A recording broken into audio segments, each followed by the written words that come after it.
हे WhatsApp, कैसे हैं आप लोग। आशा है आप स्वस्थ होंगे, मस्त होंगे, जबरदस्त होंगे। आज का जो इंटरेस्टिंग वीडियो है उससे पहले हम पूछते हैं आपका वीकेंड कैसा रहा। ड्रिंक शेंक किया या नहीं? No no no no no, मैं हार्ड ड्रिंक की नहीं, मैं सॉफ्ट ड्रिंक की बात कर रहा हूँ, क्योंकि आज का जो हमारा टॉपिक है वो सॉफ्ट ड्रिंक के ऊपर है।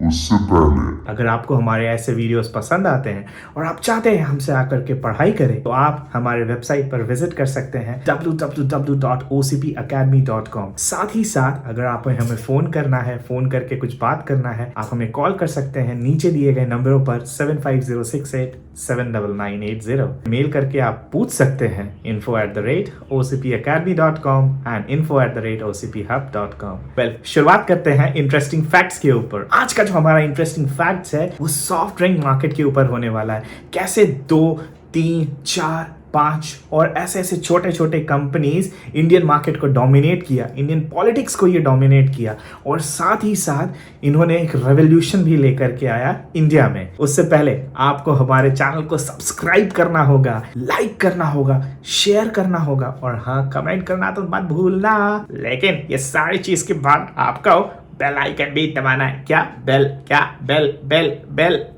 आइकन दबाना है। वेल, हम स्टार्ट करते हैं। मैं प्रांजल भैया आपका स्वागत करता हूं ओसीपी एकेडमी के लर्निंग वीडियोस में। 1977 से 1987 थम्स अप के लिए इंडियन मार्केट बहुत स्ट्रॉन्ग मार्केट हुआ करती थी, और थम्स अप रूल कर रहा था सॉफ्ट ड्रिंक्स में। 1977 से पहले कोका कोला को इंडिया से निकाल दिया गया था ड्यू टू सम पॉलिसीज के चलते। वेल, सरकार चेंज होने वाली थी 1984 में। राजीव गांधी प्रधानमंत्री के दावेदार थे और प्रधानमंत्री बनने वाले थे। उस दौरान राजीव गांधी ने एक बहुत बड़ा गैप देखा कि इंडिया को प्राइवेटाइजेशन की जरूरत है। बहुत सारे लोग जॉबलेस हो रहे हैं। अगर प्राइवेटाइजेशन होगा, प्राइवेट कंपनी इंडिया में आकर के निवेश करेगी, तो यहाँ पर ऑब्वियसली बहुत सारे जॉब्स की अपॉर्चुनिटी आएगी। प्रधानमंत्री बनने के बाद राजीव गांधी ने सबसे बड़ा फैसला ये लिया कि जितने भी बाहर के विदेशी कंपनी हैं, अगर उनको इंडिया में मार्केट करना है, इंडिया के मार्केट को पकड़ना है, तो वो सर्टेनली आ सकते हैं, बट कुछ टर्म्स एंड कंडीशंस के साथ। जैसे उनको अपने इंग्रेडिएंट्स इंडियन मार्केट को, इंडियन पीपल को बताने होंगे, साथ ही साथ इंडियन वर्कर्स को, इंडियन एम्प्लॉइज को अपने यहाँ रखना होगा, बहुत सारे पैसों का इन्वेस्टमेंट भी करना होगा, और कुल 40% स्टेक होल्डर्स रखने होंगे। तो ये सारी चीजें टर्म्स एंड कंडीशंस थी उस समय की मोनोपोली के हिसाब से। इसी चीज का फायदा उठाते ही पेप्सी सबसे पहले इंडियन मार्केट में कूद पड़ा, और कोका कोला भी दोबारा आने का प्रयास करना शुरू कर दिया। तभी नेक्स्ट इलेक्शंस आने वाले थे और पेप्सी इंडिया में आ चुका था। उसी दौरान जॉर्ज फर्नांडिस ने ये कहा कि अगर हमारी सरकार बनती है तो जितने भी बाहरी कंपनी जो भारत में आकर के निवेश कर रहे हैं, हम उन्हें फिर से भगा देंगे। इसके पहले भी जनता दल की जब सरकार बनी थी तो कोका कोला को हटाने में जनता दल का बहुत बड़ा हाथ था। पेप्सी डर चुका था कि अब हम करें तो क्या करें। इतने बॉटल्स बन चुके हैं, इतने कोल्ड ड्रिंक्स बन चुके हैं, मैन्युफैक्चरिंग हो गई है, डिस्ट्रीब्यूशन रेडी है, मार्केटिंग में पैसा लग चुका है। Pepsi was moving very slow and slow. तभी पेप्सी ने एक गलती किया। पेप्सी ने एक रीब्रांडिंग किया पेप्सी एरा के नाम से, जिसको देश में बिल्कुल भी पसंद नहीं किया गया। विदेशी कंपनी भारत में आकर के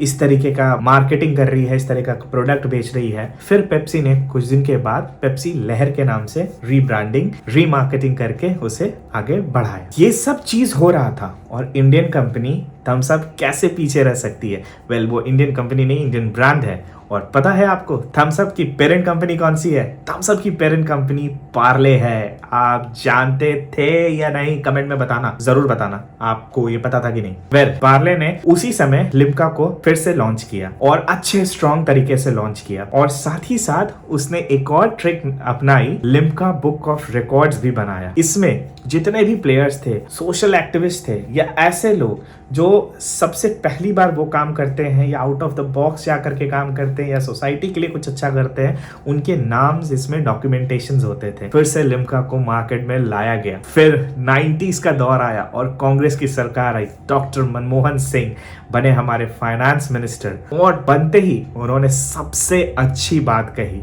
जो मुझे ही बहुत पसंद आई। क्या? ये वीडियो देखिए, पता चलेगा। That the social and economic transformation of India had to take place in the framework of an open society. उन्होंने कहा कि जब किसी का समय आ जाता है, किसी का वक्त आता है, तो उसे दुनिया की कोई भी ताकत रोक नहीं सकती। भारत का समय आ चुका था, भारत का वक्त आ गया था और इन्होंने ग्लोबलाइजेशन की शुरुआत की। इन्होंने कहा विदेशी कंपनी अगर भारत में आकर के निवेश करना चाहती है तो वो 51% स्टेक ले सकती है और साथ ही साथ उन्हें इंडियन एम्प्लॉइज को अपने यहाँ रखना पड़ेगा। कुछ परसेंटेज फिक्स किया, स्टेट के कुछ परसेंटेज फिक्स किए, साथ ही साथ इकोनॉमी को लेकर के भी बहुत सारी बातें कही। कुछ मैन्युफैक्चरिंग प्लांट्स के बारे में बताया कि उसे प्लांट्स भी यहाँ लगाना पड़ेगा और साथ ही साथ उन्होंने ये भी बोला कि एक बहुत बड़ा रकम भारत में निवेश भी करना पड़ेगा। इसी चीज का फायदा उठाते ही कोका कोला, जिसके पास बहुत बहुत पैसा है और भारत में आ गई। वो दौर था 90s और 2000 का। कोका कोला 16 साल बाद भारत में फिर से आती है और इस समय कोका कोला बहुत मजबूत होकर के आती है। जितने भी रिटेलर शॉप्स थे, जितने भी आउटलेट्स थे, सब जगह उन्होंने ब्रांडिंग कर दिया। सब जगह रेड और कोका कोला ऐसा लिख दिया। कोका कोला के फ्रिज लगा दिए, वेंडर्स को कैप्स और टी शर्ट्स देने लगे। पूरे इंडिया में उन्होंने मार्केटिंग कर दिया, we are back after 16 years. और आने के बाद उनके जो सबसे बड़े कॉम्पिटिटर थे थम्स अप, जिसके कारण वो भारत छोड़ा था, उसको उसने सबसे पहले डोमिनेट करना शुरू कर दिया और स्ट्रैटेजी बनाना शुरू कर दिया। उसने पता किया कि पार्ले के कितने प्लांट्स हैं, तो पता चला पार्ले के ओवरऑल 62 प्लांट्स हैं इंडिया में, जिसमें से 4 प्लांट्स को वो ओन करता था।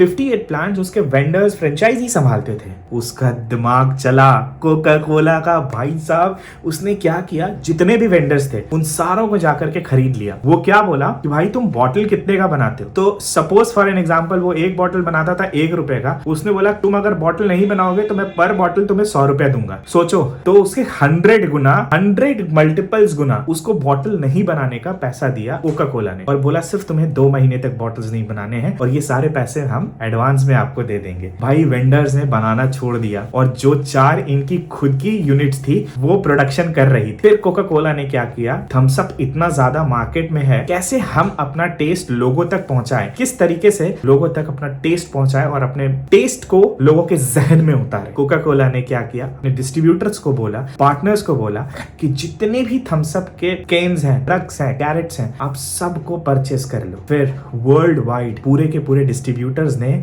उसके पूरे के पूरे ट्रक्स को, केन्स को, इवन फैक्ट्री से वो निकल नहीं रहा था, प्री ऑर्डर लग करके कोका कोला के डिस्ट्रीब्यूटर्स थम्स अप को परचेस करने लगे और वो अपने फैक्ट्री में लेकर के आते, पूरे थम्स अप को फेंक देते, बॉटल्स को तोड़ देते। इन दौरान थम्स अप का डिमांड बहुत ज्यादा बढ़ गया और सप्लाई हो नहीं रहा था। जहां डिमांड बढ़ेगा, सप्लाई घटेगा, ऑब्वियसली प्राइस तो बढ़ेगा ही। थम्स अप को पता ही नहीं चल रहा था कि हमारे यहाँ से इतने प्रोडक्ट्स जा रहे, इतने यूनिट्स जा रहे हैं, लेकिन वो पहुंच क्यों नहीं पा रहे हैं, प्रॉब्लम क्या हो रही है। और इसी बीच पार्ले की सॉफ्ट ड्रिंक कंपनी दिवालिया हो गई। कोका कोला ने उसे 40 to 60 मिलियन डॉलर्स में परचेज कर लिया पार्ले से। Now Thums Up has become officially of Coca Cola. Coca Cola ने थम्स अप को स्टॉप कर दिया, बोला कि अब नहीं मैं थम्स अप किसी को पिलाऊंगा, अब सिर्फ चलेगा तो कोक ही चलेगा, थम्स अप, नो मोर थम्स अप। इसी बीच पेप्सी बहुत स्ट्रांगली अपना मार्केटिंग करना शुरू किया और बोलने लगा थम्स अप का सब्स्टिट्यूट है पेप्सी। लोग पेप्सी की तरफ ज्यादा जाने लगे। कोका कोला को फिर समझ में आया कि देखो पेप्सी की तरफ लोग ज्यादा जा रहे हैं, हमारे प्रोडक्ट्स को तो कोई कंज्यूम ही नहीं कर रहा है, कैसे हम करें। और ये दौर था 1996 का। इस समय क्या हुआ, वर्ल्ड कप का स्पॉन्सरशिप था और कोक और पेप्सी में दौड़ थी, कौन फर्स्ट स्पॉन्सर्स बनेगा। ऑब्वियसली जो फर्स्ट स्पॉन्सर्स बनता उससे बहुत ज्यादा फायदा होता। कोक ने मिलियंस डॉलर्स दे करके वर्ल्ड कप स्पॉन्सरशिप ले लिया, पेप्सी नहीं ले पाया। लेकिन पेप्सी रुका नहीं, पेप्सी के पास स्ट्रैटेजी थी। पेप्सी ने पूरे के पूरे इंडिया में, आउट ऑफ इंडिया में उसने एक ब्रांडिंग कर दी। उस ब्रांडिंग में कैंपेन का नाम रखा नथिंग ऑफिशियल अबाउट इट और वो पूरा का पूरा ग्लोबली हर जगह लगाया। उसके कारण पेप्सी को बहुत फायदा हुआ इन कंपेयर टू कोक और पेप्सी बहुत ज्यादा बिका। साथ में वो कहने भी लगा ये थम्स अप का सब्स्टिट्यूट है। फिर कुछ समय के बाद 2000 में पार्ले का ही प्रोडक्ट था लिम्का, जिसको कोक ने डिसकंटिन्यू कर दिया था थम्स अप के परचेज के बाद। फिर कोक को ख्याल आया कि हम लोग लिम्का फिर से शुरू करते हैं, because already it's there Limca book of record. Coke ने फिर से लिम्का शुरू किया, लेकिन कोक ने यहाँ पर एक और चीज किया, लिम्का का एक सब्स्टिट्यूट बनाया, स्प्राइट। लिम्का विमेन्स में बहुत फेमस होता था और स्प्राइट तो ऑलवेज क्लियर है ही। पार्ले का एक और प्रोडक्ट आता था गोल्ड स्पॉट, जिसको रिप्लेस करके उसने फैंटा बनाया और थम्स अप को रिमूव कर दिया इंडियन मार्केट से। 2000 के बाद थम्स अप की डिमांड्स बहुत बढ़ने लगे। कोक चाह करके भी अपने प्रोडक्ट्स को इंडियन पीपल को टेस्ट कितना भी करा रहा था, पर वो मज़ा नहीं आ रहा था, लोग पसंद नहीं कर रहे थे। और ऑब्वियसली इंडियन इंग्रेडिएंट से बना Thums Up obviously Indian people बहुत बहुत बहुत मज़े से पिएंगे। सो कोक ने फिर से डिसाइड किया कि हम थम्स अप फिर से लॉन्च करेंगे और उसको अलग स्ट्रैटेजी में करेंगे, लेकिन उनका प्राइमरी सॉफ्ट ड्रिंक होगा वो कोक ही होगा। थम्स अप प्राइमरी 2 हो सकता है या सेकेंडरी 1 सॉफ्ट ड्रिंक हो सकता है। और थम्स अप और कोक और स्प्राइट के बीच में 2013 में क्लियर है, means Sprite won the tag of leading soft drink across India. So Indian को स्प्राइट बहुत पसंद आई। हालांकि अब ये देखना है कि आने वाले 10 साल में कौन से सॉफ्ट ड्रिंक्स ऊपर जाती है, कौन कंपनी किस दूसरे कंपनी को परचेज करता है, कौन डोमिनेट करता है और कौन किस तरीके से रूल करता है। और हाँ, एक बात और, ये मार्केट आज भी इसका स्पेस बहुत खाली है। बहुत रीजनल प्लेयर्स आए, बहुत रीजनल कोल्ड ड्रिंक्स बनाए, बहुत रीजनल सॉफ्ट ड्रिंक्स बनाए। It is all about taste. अगर आपको टेस्ट पसंद आ जाता है सो 2 रुपए का चीज 100 रुपए का बिकने लगता है, और टेस्ट पसंद नहीं आता है तो 200 का चीज 2 रुपए भी नहीं बिकेगा। अगर आपको हमारे ऐसे वीडियोस पसंद आते हैं, इंटरेस्टिंग लगते हैं, आप हमारे चैनल को जरूर जरूर जरूर सब्सक्राइब करिए, कमेंट करके पूछिए व्हाट्स नेक्स्ट, लाइक करिए और हाँ शेयर करिए और घंटा बजाना ना भूलना। मिलते हैं ऐसे ही इंटरेस्टिंग वीडियोस के साथ। और अगर आपको पढ़ना हो तो हमारे वेबसाइट्स पर जा करके देख सकते हैं, सारी डिटेल्स वहां पर मौजूद है। टिल देन के लिए बाय।